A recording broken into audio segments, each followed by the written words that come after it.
Yo, what it is, YouTube? It's your boy Nitsa coming back with another bullseye of a tutorial here today on the channel. I wanted to talk about which UAD preamp is best for you. Yeah, I'm talking about you specifically. I want you guys to understand, it's always a mindset where whenever you engineer, you got to make something that works for you, like something that complements you. Everybody's situation is different. Everybody's voice is different. That's what I want you guys to get to understand with this video. So we're going to go over a couple different things today.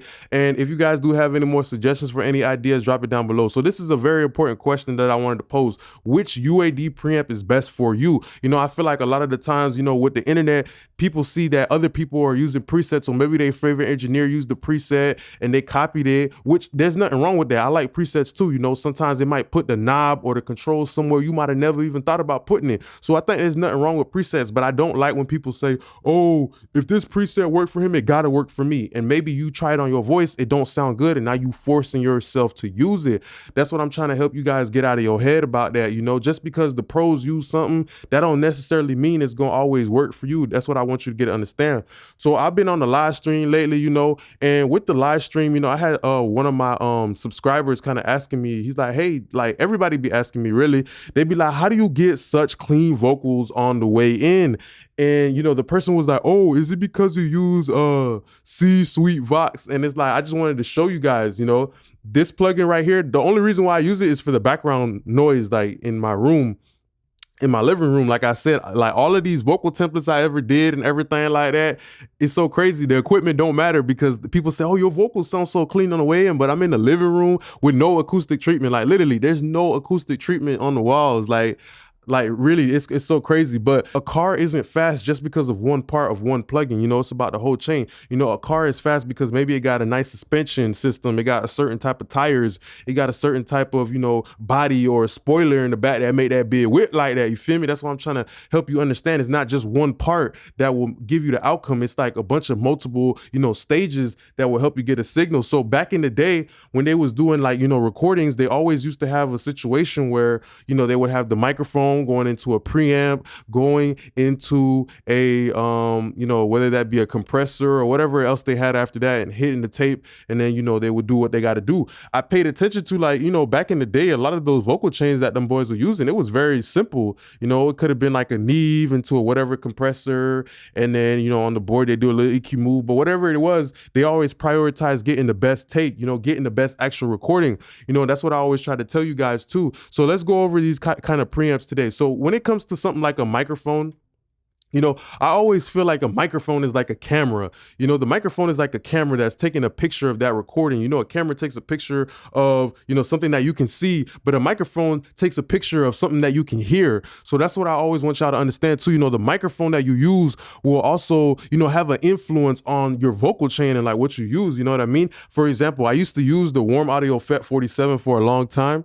That was the microphone I still use to make all of my templates and stuff like that, but then I got the UAD Sphere. But as soon as I plugged in the Sphere and I started using the C800 preset, it's like I had to literally redo my whole template based around the fact that now I went from a microphone that is so dark, like the 47, to a microphone that's so bright, like the C800. I literally had to redo my whole template, my whole vocal chain. So that really had my head rolling and making me want to make this video about how you got to understand your situation. You feel me? Like you got to understand your voice. So let's look at some of the preamps that we have here as well. So usually with the preamps, the very first day I got my Apollo 10, I think a lot of people have this preamp. This is a 610 preamp, and this is coming from, Bill Putnam. Bill Putnam is the owner, he's the founder of Universal Audio, and it's very interesting. This man, Bill Putnam, he used to be like the mentor for Bruce Whedon, who was Michael Jackson's engineer. He created the LA2A, 1176, the 176. He did a lot of great work, and this was also another great work that he did, which is the preamp. So this preamp is pretty good, and you guys got to understand the components inside of the different preamps. So like something like a tube preamp, I feel like is really good for kind of like deharshing. It kind of has like a very smoothing characteristic. Back in the days, they used to use preamps, and the first preamps was tubes because they need a way to power the microphone. Just like how a car needs gas, a microphone needs gain to get powered up. You feel me? To start revving and running. So I use the tube microphone, the tube preamp, the 610 a lot. And it, it's very interesting because it has a very warm warming characteristic. So maybe if you guys feel like your vocals are harsh or they feel sterile, they feel lifeless, and you do have like a UAD, or maybe even in a mixing situation, maybe you might want to throw like a preamp emulation on there to give you some of the characteristics of the component, give you some of that good gain. You know, there's two different types of gain. There's clean gain, which like the fader on your DAW will give you. Like this is clean gain. So pretty much it gives you more volume without no salt, pepper, seasoning, no flavor. You feel me? But then you have like the preamp gain, which, you know, slowly as you push these things more and more and more, you push the preamp more and more, you get more distortion. But even then, distortion has a way of like kind of like smoothing the top. It's called like soft compression, or soft clipping is what you can say a characteristic it has. So right now I'm talking into the knee preamp, but let's switch it out to the let's switch it out to the 610 and let's hear it real quick. So even the compressor that you're using as well will play like a very important influence on it. I usually use the distressor when I'm talking on YouTube, but when I'm actually recording people, I use the universal audio. Let me pull it out so y'all can see it. I usually use the universal audio LA2A Legacy. And the reason why I use the Legacy version is because the Legacy version does not model like the input and the output, the tubes of the specific LA2A. So pretty much what I'm trying to say is that I'm not really committing to a sound right away, because you never know what something's really gonna sound like until you hear it over the beat with your vocals, you feel me? So I like to use the LA2A Legacy, most importantly 1 to 2 dB, just to control like the dynamic range of the vocal. And the main thing about that too is like, you know, like I said, you know, sometimes when you are recording, you don't want to handicap yourself. You know, you don't want to put your hands behind your back tight and try to drive a car and put your foot on the gas, you know what I mean? So that's why I like to use something like the LA2A, but usually when it comes to committing to a sound, I like to use the preamp. So let me just go ahead and show y'all how this bit sound. Yo, so as you guys can kind of hear, like you get like a different tonal characteristic. And let me put my compressor down too a little bit. You know, that's why when I record, I don't use the distressor. Some people like to use the distressor, but I don't use the distressor because it will introduce like its own type of color to it that, you know, you never know until you hear the vocals over the beat if it will work or not. But the distressor is also a good tracking compressor, but here I'm just using it because it gives me a couple more features over the LA2A, just so y'all know. But yeah, when you plug in something like this type of preamp, you kind of hear like a smoothing type of characteristic, like something that's really warm, rich, familiar, very creamy and everything like that. And that's why sometimes you might pick something like a 610 because of understanding the characteristics of your vocal. You know, do you have a kind of a harsh vocal? You might want to use a tube preamp to give you the smoothing, to give you some of the deharshing before you even do any type of de-essing or anything like that. You know what I mean? And then after that, you know, you have something like the API preamp. And the API preamp is pretty interesting because the 610 will give you a throwback sound, right? But the API will give you more of a modern sound. I feel like the API is really good for R&B and singing. I feel like the 610 specifically is good for rapping. You know, like if you try that 610, this same preset, and you put the optical LA2A in front of it, do 1 to 2 dB, you will hear what I'm talking about. It has this warm, nice body, which is something that the tube also does as well. This specific tube, it gives a nice little body as well. So not only just smoothing the top, but also a little bit of body, a little bit of weight. So maybe if you have a skinny, thin voice, you might want to use something like this to give a little bit of weight. Okay, so then after that, let's look at the API. I feel like the API is pretty good. It gives a modern sound. And let's look at this too.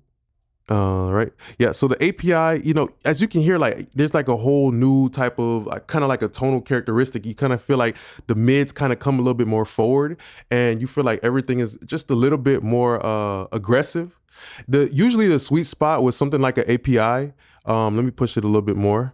Usually the sweet spot with something like an API is usually like that first yellow light. Let me try to see. Yeah. So it's usually that first yellow light, but as you can hear, like now it kind of sounds like late night radio. So, you know, there's also like a proximity effect thing that goes on with the, the preamps, because the API will bring the mids forward, and the mid range is how the human ear determines distance. So sometimes you got to think about these things a little bit more deeper. You know, if, a console preset isn't working for you, you might want to go in there and dial it in. Maybe sometimes with your mixing, your template might already be good. Your template might already be perfect, but you just got to go in there and start to adjust, your vocal chain right here. If you guys don't have an Apollo Twin, it's okay. When you're in your DAW, you're actually mixing. Maybe you want to do these things in the beginning, you know, before you even hit the rest of the template or the rest of the chain, just so it's kind of like marinating, you know, like before you throw that chicken on the grill, you know, you got to season it, you know, you got to put a little lime or lemon, or, you know, you put a little lemon pepper, whatever you're doing, you got to, is a process to it, to preparing the final dish, which is your vocal, you know what I mean? So the API is a little bit different. I know you hear that, it sounds a little bit more aggressive. And I feel like this one is really good for people who sing, you know, because if they're singing like this and they're a little bit low, I feel like this one really helps bring the mid-range forward, especially modern singers who's singing over like trap beats, because the 808 can get aggressive, but this right here, it really just helps the vocal come forward, and it really has a very modern sound. I know you hear it. And the 610 has a little bit more throwback sound. So let's go back to the 610 real quick. So yeah, you hear how this one, it has a little bit of more of a smoothing characteristic, you know, like it's a little bit more smooth. You know, this one is like the highs are a little bit rolled off, but with the API, you heard it was a little bit more, you know, it's grabbing you a little bit and pressing you a little bit. I feel like for rapping, it could also be good as well. It could also be good as well. But if you guys do want to play it safe with, when, you know, when you're picking a preamp, what you can do is you can just monitor it rather than use record. You can just pick, you know, you can just pick monitor, which will take away all the gain, and, you know, and then maybe you go into the dot and you click line level. And then from there, you know, with the line level, now you're in a situation where the you know, the microphone impedances are different. You know, with mic, your microphones usually require more gain, more output, all of that stuff. So, you know, you usually use mic and console, but when you're actually mixing, you can use line level. And also some plugins also model stuff like this, you know, distorting a mic pre or a line pre or whatever like that. Okay, so next thing after that, let's look at the one I usually use, which is the Neve preamp. All right, and then you hear the Neve, like the Neve is, you know, the Neve has things like the you know, the transformer and the transistor. So I feel like a Neve is pretty good too, because it's very balanced as well. You know, like you can't go wrong with the Neve. It sounds good on a lot of people's voice. But the main thing about the Neve is that you can just hear that it's very versatile, because the Neve has a situation where when you push this microphone preamp a little bit more, this goes with all microphone pre's, you know, you'll get also a different tonal quality. The microphone pre will start speaking a little bit different to you. And with the Neve, you know, if you start pushing it to like 60, 70, you can really get like a real a distorted type of sound that sometimes, I'm not gonna lie, it does sound good. It depends on the person's voice. But when you do push the microphone pre's pretty hard, you're gonna be boosting the noise floor. You're gonna be picking up more of the background noise, more of everything. But sometimes people really just sing low. You know, they rap low. So you might just have to push the microphone pre or even the output. You know, it depends on what type of tone it's going for. But my thing is like, you know, I kind of see this like cooking, you know, like I'm a chef, like how much of cilantro or parsley or flavor am I going to put, you know, before I even put it under the oven, which is actually laying down the track. So that's how I kind of want y'all to see it. So, you know, with the Neve, it has the transformers, you know, which give it the weight, and it has the transistors, which when you push it really hard, you will start to hear the transistors. It kind of gives like a nice little bit of spikiness, a little bit of pointiness. With the API preamp, you know, it has the solid state components, which, you know, came along in the 1980s. And with the solid state, it's pretty good too, just because it has like lower quote unquote noise. I mean, all of these kind of do generate a little bit of noise, quote unquote, if you can kind of say. That's a part of the characteristics of analog, is it did generate noise when they was doing like real tracking sessions. But the main thing I want to talk about with the API is the fact that the API got solid state components and it uses the 2520 op amp. So the API is pretty good because you can really start to push it really kind of hard and it won't flatten out. But I just feel like the API is the very aggressive one. He's like the snappy ass jit. Then you got the 610, which is like the cool, mellow, you know, he vibe and type of jit. And then you got the Neve preamp, which is kind of like the brother that's in the middle. So it's kind of like a big family of preamps. There's also some other preamps as well. You know, one that I've been using a lot lately is the Neve 88 RS. And this one is pretty good if you punch it up to about 30. Let me show you guys the Neve 88 RS as well.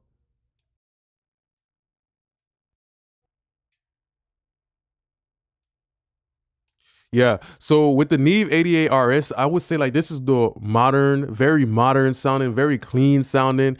And I've been using this one a lot lately. If you do have a universal audio sphere, I feel like the best way to use it, and even they say it, you know, on forums and the manual and everything like that, is you got to pick a very clean microphone pre for this type of sphere microphone. Because I feel like when you start to use like heavy handed with the preamp, I don't know, it kind of sounds, it doesn't sound the same way. It kind of like you're taking away away from the sound of the actual microphone. So I like to use a very clean microphone pre. And you hear this one, like if I had to put this one into a word, I would say that this one right here is very mellow. You know, it's very mellow. Like chill is one thing, but mellow is another thing too, because this one is like very just like relaxed and calming. And the 610, it has like a warm characteristic, but this one is just very mellow, just very down tempo. And I like this one too, because when you get aggressive with the rapping, you know, it just still kind of holds very well together. And, you know, Adele, Rolling in the Deep, it was mixed on this console, the Neve 88 RS. And this one is very good for like movies and post-production and all that cool stuff. So, you know, this video, I'm just kind of going over like these mic pre's and stuff like that. And, let me look at another microphone pre. Another thing I want to tell you guys too is like the Neve emulations, like the 1073 and the 1084. You got to understand that they don't sound like the original Neve preamp, because they also include the EQ circuitry. So that's something to also pay attention to. Like I feel like the 1084 sounds the best one. Even though the 73 and the 84, they both got the same preamp, the EQ circuitry is different, you feel me? So I feel like the 1084, it's got that going for it. It's got a lot of you know, a lot of bit more meat, but the 1073 is a little bit more skinny. It sounds a little bit more skinny to me in my ears. So you also have something like the V76, which is another great type of tube preamp. But yeah, that's kind of like me going over like the most important preamps. I feel like I think the Avalon 737 is a great one too. But I want you guys to drop it down below, like which UAD mic pre is your favorite, or any other like, you know, microphone pre's that you have in real life that you use. I've used great microphone pre's in real life, and using these unison pre's, honestly, to me it all sounds the same. Honestly, I'm not gonna lie. So I mean, even with my trained ear, I can't even tell the difference because the plug-in emulations are so good. So yeah, you know, this is the end of my video here today. I just want to say thanks a lot for being a great part of my YouTube family. Don't forget to like, comment, and subscribe. Drop more video ideas down below. What mic pre, you know, real life or unison sounds best on your voice? Which ones do you like the best? Go ahead and drop it down below. Don't forget to like, comment, and subscribe. Peace.